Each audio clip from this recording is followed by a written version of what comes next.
Dans cette nouvelle vidéo, nous allons voir la différence entre can et could.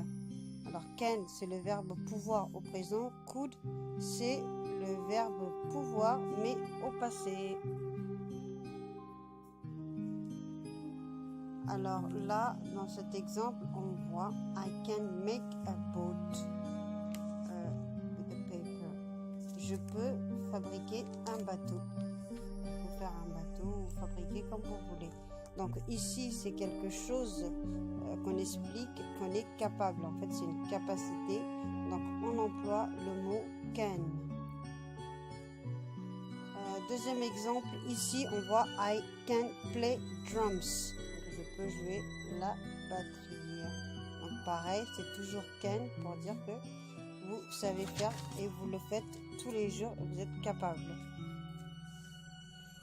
Ici, par exemple, vous voyez dans cet exemple can ou could. Donc, c'est pour employer pour une proposition. Par exemple, can I get you some noodles? Could I get you some noodles?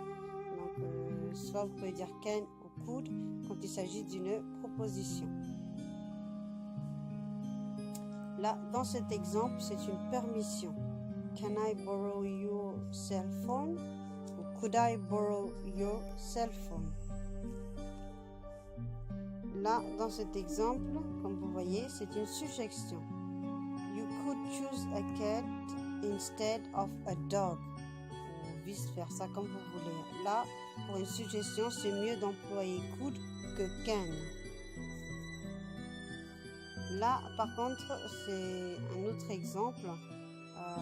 Pour dire que le could, là on emploie bien au passé quelque chose qui a été fini, pour expliquer par exemple I could make a sandcastle when I was child. Voilà, donc je pouvais faire un château de sable quand j'étais enfant. Un autre exemple pour vous montrer que le could peut s'employer dans le présent pour parler d'une possibilité. My flight could be late. Donc mon vol pouvait être retardé par exemple, mais dans le présent. Voilà, c'est fini. J'espère que ça vous a aidé à travers ces exemples.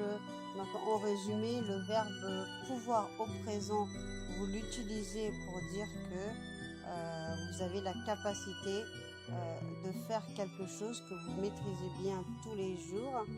Soit vous pouvez utiliser could qui est le passé de can pour dire qu'une action a été faite au passé, ou soit vous pouvez utiliser can ou could pour une suggestion, une proposition, soit dans le passé ou soit dans le présent ou soit dans le futur. Par exemple, le futur, je pouvais dire si j'avais été à l'entretien, j'aurais eu un travail.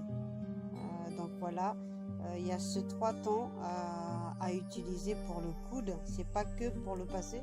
Vous pouvez utiliser, comme je l'ai dit tout à l'heure, pour une suggestion, une proposition ou une permission.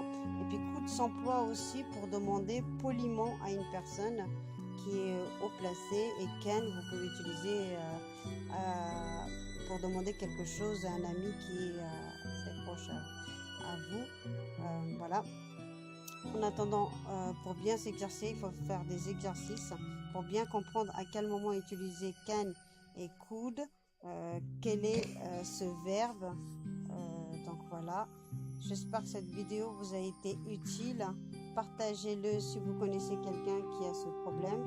Likez et n'oubliez pas de vous abonner pour recevoir une nouvelle vidéo. Et je vous dis en attendant, avancez pour réussir.